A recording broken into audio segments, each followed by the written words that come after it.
explaining them how to do subtraction with regrouping, and he's in the back of the classroom like this.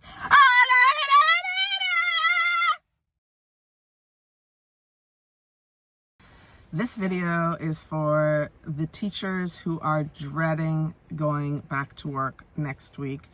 Mainly speaking here to public school teachers, because I know as a former public school teacher how hard it can be teaching in a public school.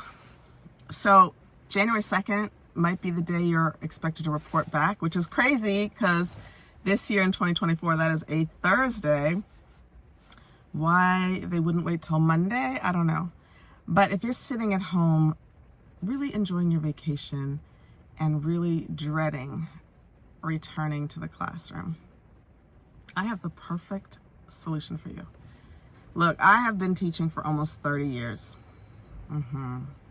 And I would say more than half of that was in public schools. Overall, when I think about my public school experience, it is hard. It is so hard. Let me just give you a few examples of what makes public school teaching hard. Okay. Behavior issues. I have dealt with significant behavior problems. I've never taught above third grade in my entire career, yet I have kids that I've been afraid of, who have cussed me out, who have been violent or destructive.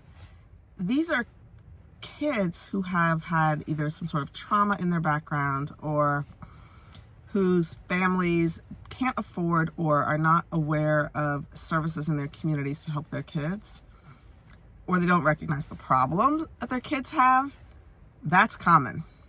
That is common. I have had students who have significant issues whose parents are in complete denial. I had a first grader once. We had a classroom bathroom and he used the bathroom. And while he was in there, he smeared feces all over the walls. Okay, that is not normal, right? That is clearly an example of a child who's experienced some sort of trauma. Yet, nothing was done. There was no school counselor. The parents didn't know what to do. They didn't really think there was an issue. They thought it was odd, but they didn't think it was alarming. All right, here's another example. I've had students in the second grade. This was actually last year. I had 4 students in the second grade last year that did not know how to read. They did not know how to read. And 3 of them had been in the same school since preschool. Now, if that doesn't indicate how little the administrators care about their students in that building, I don't even know what to say. I went to the reading intervention teacher and she said, I asked her, why didn't you pick these students up in pre-K, first grade, second grade? She said, oh, I didn't have any space on my schedule. So not her problem, right? But definitely a problem of the school. I go to the principal and he said, well, there's no space on our schedule. What am I supposed to do? I said, you're supposed to hire another teacher. He said, there's no money for that.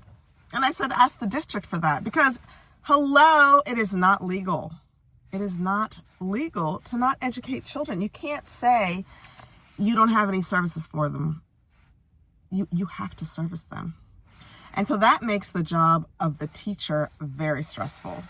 And one of those students was so upset about his situation and probably other things going on in his life that he caused continuous disruption every single day. I would be teaching and he would be in the back of the room screaming. I'm not even kidding. I'd be saying to the students, all right, so when you're doing subtraction with regrouping, you need to look at the bottom number, and if they're more on the floor, you go next door, explaining them how to do subtraction with regrouping, and he's in the back of the classroom like this. Yes. Do you think any teaching is really getting done in that environment? And do you think the administration did anything about it? No, nothing. They did nothing about it. Nothing.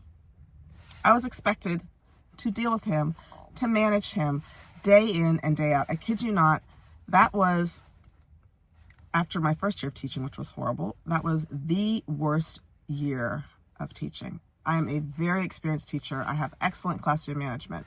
But what am I supposed to do with a child who's screaming all day?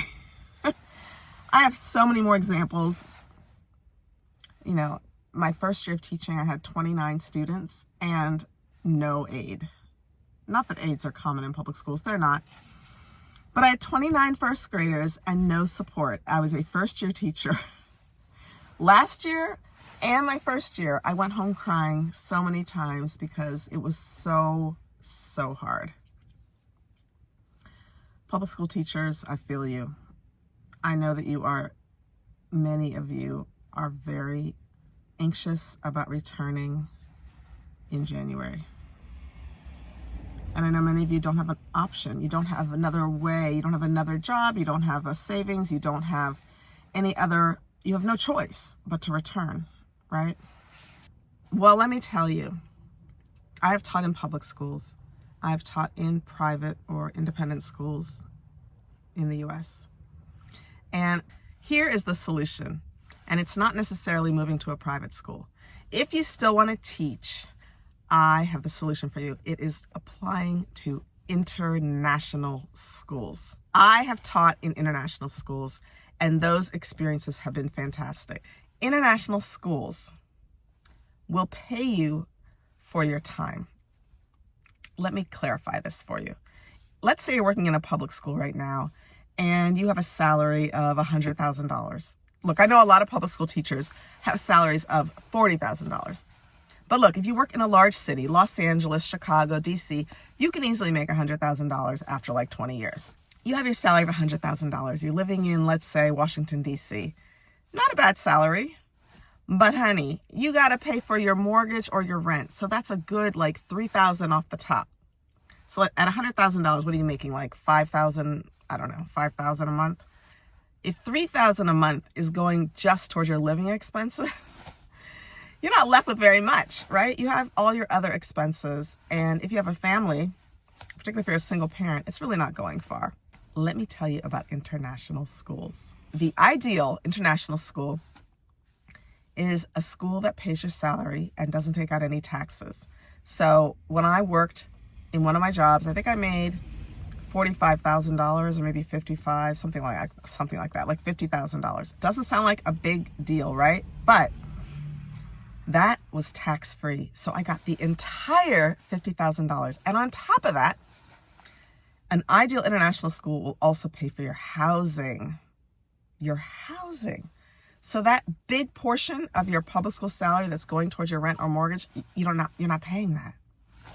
Not only did my international schools pay my housing, they paid for my daughter's tuition. She got to get a great education at basically a private school for free. Some of them will pay for 2 kids' tuition. Some of them will pay for more than 2. Yeah. Private school tuition in the DC area is like $40,000. Free in international schools. So no taxes, no housing costs, no school costs. This is not as common, but some schools will also pay for your utilities.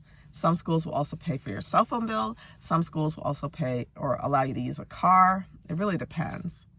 Oh, and then here's the other benefit of international schools. An ideal international school will pay for you to have annual flights for you and your family back to your home of record. Yeah, so if you live in DC and you take a job in Cambodia, your international school may pay for you to go home to DC every summer to visit your family for free.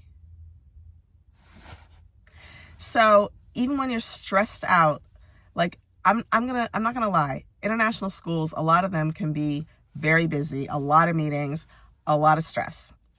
They're not necessarily easy places to teach. But, honey, when you are saving money, which is not typical for teachers, right? You're saving money. But not only are you saving money, you have money for other things that you couldn't afford in the United States. Let me give you an excellent example. When I lived in the Philippines, I had a live-in nanny. Live-in. She lived in my house. Oh, she was also the housekeeper. Live-in. I could afford that. I could not afford that abroad. I could not afford that in the United States. So that was terrific. And then on top of that, I was able to travel. Like we went to Paris for Christmas from the Philippines. And then the following year, we went to Club Med in Mexico. Let me tell you, there's so much extra money to do what you want to do. When I worked in Ethiopia, I had a nanny, a cook, and a driver. Yes. And I got weekly 1-hour massages for, I think it was $15, $20. The job was so stressful that I upped that to a 2-hour massage every week. Shout out to Henok. Henok has magic hands if you're in Ethiopia. And a 2-hour massage every week, that would be so expensive in the States, just completely unaffordable.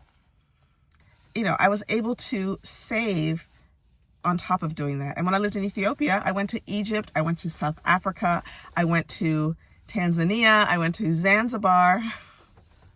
I'm telling you. So, public school teachers, you really need to think about this. You really need to consider this.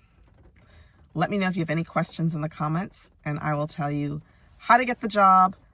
I will give you all the tips. I'm not gatekeeping. I'm trying to help you out because I know how hard it is. Enjoy these last few days of your vacation, and good luck with finishing up the school year. Bye.